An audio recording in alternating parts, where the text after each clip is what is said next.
You were on fire the following year. The club won the treble up against the Celtic team that got to the UEFA Cup final. You won the PFA and the Writers' Play of the Year. Where does that season rank in terms of your achievements? That season, I get moved.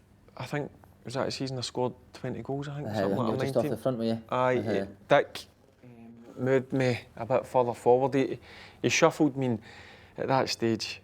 The midfielders that we had in that team. I mean, there was 6, 7 quality midfielders going for 3 places.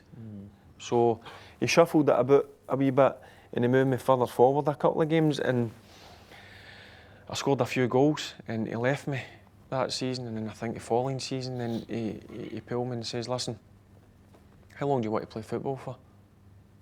And I was like, "I want to play football. What are you talking about? How long do you want to play? Do you want to play into your mid-30s, late 30s?" I says, "Of course I want to play as long as I can. I need to go back to number 6 then, because that's where you'll play the longest." If you kind of look at it, for players like that play further forward, they don't play as long. Maybe Lampard's an exception, but even guys like Gerrard and that played further forward, moved back away. So, no, that was a great season. Then to win the Writers' Award was great. It was. What role did you prefer? Did you prefer playing 6 or off the front? Preferred 6. Did you? Why? Just so you could dictate the game? I like going and getting the ball and starting moves. Yeah, listen, it was great scoring goals. There's no better feeling. You know yourself, it's great when you score goals. But 6 was always my position. It was always for a young age. Again, it was similar when I started off. I played further forward when I was 7 or 8, and then I went back, and I kept going back and forth a wee bit, but always preferred sitting in the middle of the park. That was my number 1 position now. So you beat Dunfermline to win the league. Celebrations must have been mental. You've got the cup final the next weekend. How did you manage to recover in time? It's a good question. I don't know how I managed to recover. Was it all week? It was the Dunfermline game. You don't get a lot of conspiracies. Listen, at that stage, Dunfermline had some good players, decent players. So we knew we had to score a certain amount of goals. That day, I could sense in the dressing room that the guys were bang on it. A few boys were quiet, but concentrating on the job in hand and went out and done it. And the celebrations maybe went a day too much, because obviously we played Dundee a week later in the cup final, and I think, if I'm correct in saying, marks out of 10 that day, I think the highest was 4. I was buzzing I get a 3. I was buzzing I get a 3. I was expecting a 2. Dundee were a better team.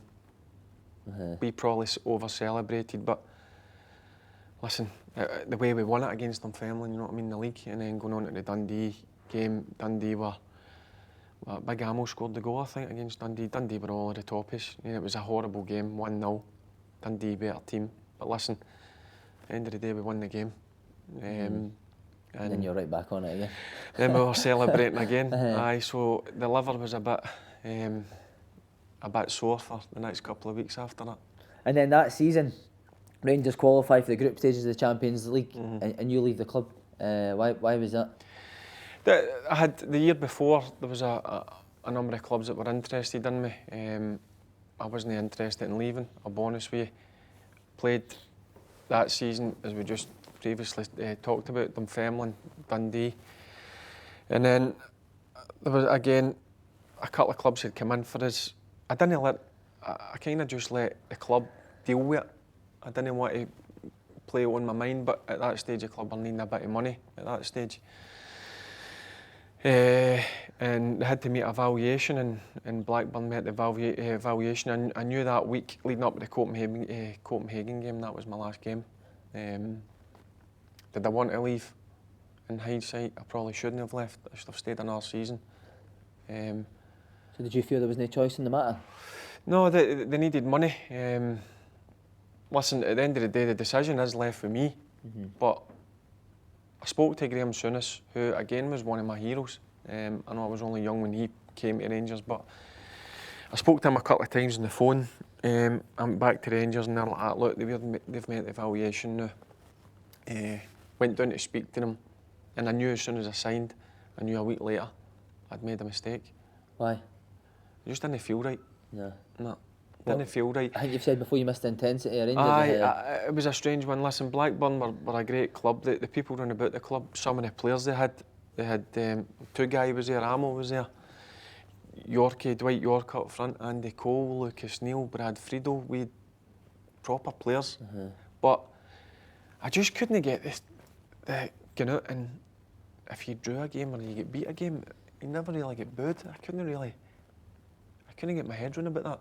And then I got a bad injury at Newcastle. Actually, Gary Speed bumped into Gary Speed. His knee hit mine, and I fractured my kneecap and done my ligaments, my knee. So that made it even worse. Been away, and at that stage, the family moved in. We got a house down there, and the kids and that come down, and they were settled.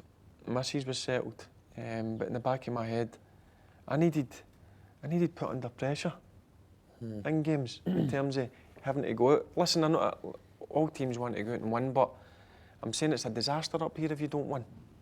Down there it wasn't like that. Especially when you're used to playing for trophies every year, and then it's. I mean, to finish in the top 10 is an achievement down there at that stage. You know what I mean? Our top 6 would be unbelievable, but it was different. It was a different mindset. I mean, the guys were top players, but you're used to going for trophies, you're used to winning things, used to having that pressure on top of you. And then Souness left and Mark Hughes came in, and what a coach he was. Was he good? He was brilliant. What, on the training ground? Like? He was brilliant. And I really enjoyed my time under him. Again, I had a couple of clubs that came in for me down in England. Souness wanted to take me up to Newcastle. Another couple of clubs inquired about me. And then got a phone call for Rangers saying, would you come back? And that was me. I just turned again. My head was turned. After moving the family down, I felt bad. That was selfish. That was selfish for me. But listen, when your team, who you support, comes calling again, I went back up the road, and that was us. How was Souness as a manager? Because he seems like a real hard guy. No mess Somebody about. told me a story. He smashed Dwight York in training. Is that true? Aye. Five sides. Aye. If he didn't like you, that was you. Aye. What he would do? Just organised a 5-a-side game, and he put the teams up, and there was a staff team. How's the staff playing in this? This is the first team. And him and Yorkie weren't getting on with each other, and he just went and done him. That's the way he dealt with things, Aye, tough cookie when he mess about. In games? Aye. Were you ever on the receiving end, Aye, he had a go at me a few times. Aye, but he was great. Listen, top player. But I tell you, I'll go back. Walter Smith was more fierce than him. Was he really, Aye, I feared Walter more than I did Souness. Would you ever answer Walter Smith back? No, I tried to once. And what happened? I thought he was going to kill me. I did seriously thought I shit myself. Did you? Aye. Would he get up in your face? Aye, so I learnt my lesson pretty quick there. So after that, nothing scared you? After that was he was fierce, but Souness was as well. But Walter had more. I need more fear about him. But see, when a Souness walked in or a Walter walked in, the room, all that respect, you could feel that. Everybody sat up and took notice, and I liked that about people. I liked that about players. Some players done that as well. What sort of players would have done that at Rangers? It's like Arthur done that, but looking back, it was like Gaza, even Richard Goff at the time. He was a leader. You know what I mean? They would walk in and you'd be like, right, he's in the dressing room. Aye. What was Mark Hughes' reaction when you told me? He wasn't happy. No. I remember in saying to him, and he's like, "Why? I want to build the team round about you." And I was adamant that was the start of January, I think. And he came back to me about 5 days later. He's like, "Look, I really want you to stay. Are you 100%? This is what we want." I think there was money owed between the clubs. So if I think Blackburn owed a certain amount of money towards Rangers, and they just wrote that off, and I went back up the road. But he did say to me he wanted to keep me and build the team round about us. If you're 100% certain and gone, I need to go and sign a replacement, and you went and get Robbie Savage. He signed Robbie Savage. So then I knew when Sav came in, I knew, right, I can go. But it went right to the last. I signed with about 10 minutes to go at that transfer window. Were you worried it wasn't going to happen? Aye, it was off the day the window was shutting. Everything was agreed about 12 o'clock. I come up the road, it was off at 4, back on at 6, off at 8.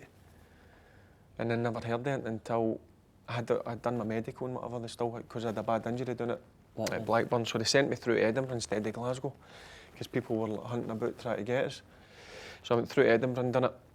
Everything was okay with the medical, and then it was off, on, off, on, and then eventually 10 minutes before the window shut, the paperwork went in and it was done. And how was that feeling? Aye, it was a good feeling to come back. But again, I thought, if this doesn't happen, I'm back after saying that to Blackburn. And Blackburn were, to be fair to Mark Cusey, was good enough to realise that, I think he's seen in my eyes that what Rangers meant to us. He knew what it was, he knew it meant a lot to me. But if I went back there, I would have been in limbo until the summer again. So that was at the back of my mind, but thankfully it went through. How did you find it in the English Premier League yourself, the standard-wise compared to you? Do you think you're one of the top midfielders in that league, or could you have been if you weren't injured? That was one of the reasons why I wanted to go down and play. Like a lot of people say about the success, but I think if you ask people when I was down there, I had a good time. I went up against the best, you know what I mean? And on my day, you've got to believe, you know what it's like, you've got to believe. You can't go out thinking, oh, I'm coming up against Steven Gerrard here or Paul Scholes, or they're better than me. You've got to, that's what you want to do, you want to challenge yourself. And that was one of the reasons why I wanted to go down. But I had a good time at Blackburn. Good club, good players. But you know, it's like when your team you support want you back, you've got to come back up. A lot of people criticised it. I knew when I come back up, I was probably a decent amount of fans weren't happy that I left in the first place, and they weren't happy that I come back. But you know what? That's part of football. I had to prove them wrong and make sure that I put the performances in. Was it strange coming back, especially when you came back? Were you expecting to be captain straight away, or no? Listen, that was one of the things that I said straight away. It's not. Listen, my time had been as captain. That's the way I looked at it. Fernando was captain. Wasn't interested. I know I'd seen a few things in the press that was one of my demands. I wanted to be captain. A lot of bollocks. Fernando was the captain. I just wanted to come back up and play. That's what I wanted to do. And I wasn't concerned about the captaincy. Listen, at the end of the day, it's great, but Fernando was doing a great job, so why there was no need to change it. Was it different not being captain? Because you'd obviously been captain for Rangers for so long. Did you act differently, or was it just straight back to the same? I'm one of the ones. Say, if you ask any of the guys that I played with, I was always a motivator. You know what I mean? I was always like in the dressing room. Right, come on, this is what we're up against. You know, the stuff that goes on in the dressing room. So no, it wasn't any different for me. I still wanted to win, and I was still the same person. Because you know what it's like at clubs that you've played at. For me, there's 3 or 4 captains in the team. You know, the guys that could easily be captain. When I was captain at Rangers, we had 7 or 8 that could have been captain easy. So when I come back up, there was no problem for me. No problem whatsoever. The helicopter Sunday year, what gave Rangers the edge that year? I don't know. It was probably, it wasn't the best Rangers team I've played in, but in terms of spirit, was unbelievable. We had a never say die attitude, and it was surreal. That was a surreal game. That it was at Easter Road. Did you expect Celtic to beat Motherwell? Aye, but you've got to. You did expect. There's no doubt the team that Celtic had. I was thinking in the back of my mind. I wouldn't say to him at that stage, but I'm thinking Celtic have got it there. They've got to go and win the game. I expect them to go and win the game. But listen, you've got to go out with hope that you've got to do your job first and make sure that you get the result. And it was mad. It was mad how it happened. I mean, at the end when I think it was Scotty McDonald scored the goal, you knew for the fans' reaction. We were getting shouts for the dugout. And then Hibs at that stage could qualify for Europe, I think, if they only get beat with a single goal. So we were in our half. Hibs when they come out.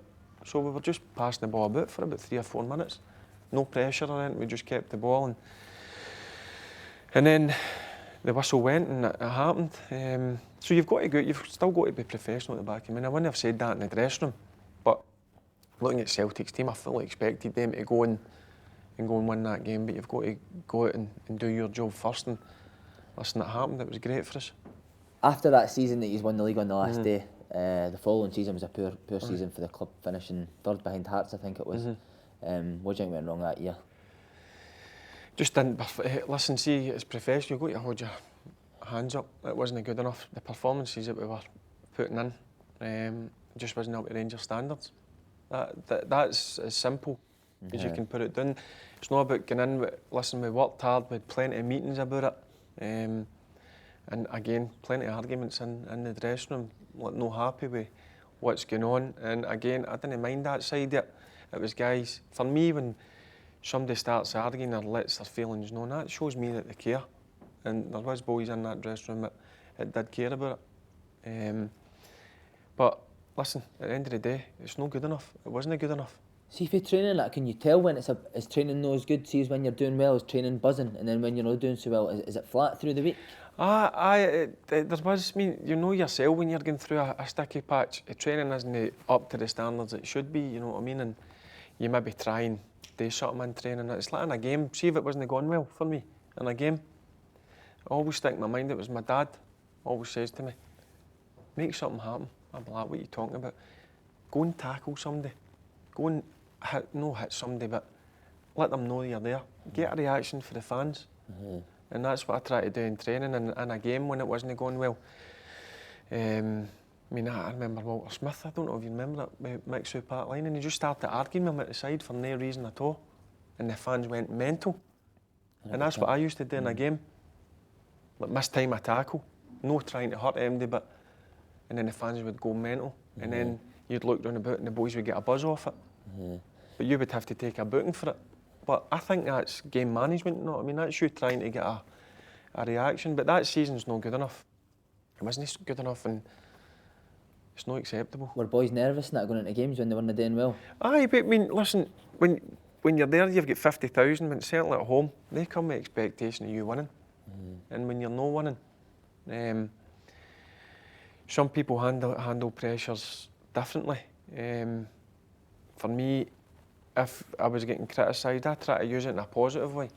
If I don't care what any football player says, they read papers. Do they read aye, that's nonsense. I don't read papers. I see so many guys doing interviews, and I think I'd done an interview when I was playing saying, I don't read papers. I read papers. I used to read them every Monday morning, and the first thing you do is, what did I get there? Oh, no, I get a 5. But do you know what I used to do with it? I used to rip it out, put it in my pocket, and then I used to think, right, do you know what? I need to go and prove this guy wrong. At one stage, I had doubts about that. Had to buy bigger trousers. But I used to put them in my locker. I used to actually pin them up in my locker. We had wee shelves, and I used to put the snippets in there. Really, And I used to go and look at them. But that was a motivation for me. Some people maybe looked at me and said, "You're maybe no right in the head," but that's what I used to do. Would everyone in the team read the papers on a Monday morning? Would they get passed a bit? Aye, listen, they used to come up for breakfast and the papers would be there. Could some boys not deal with that? See, getting 3 and 4s in the would you see boys looking at? No, listen, I don't know about dealing with it, but you do look at them.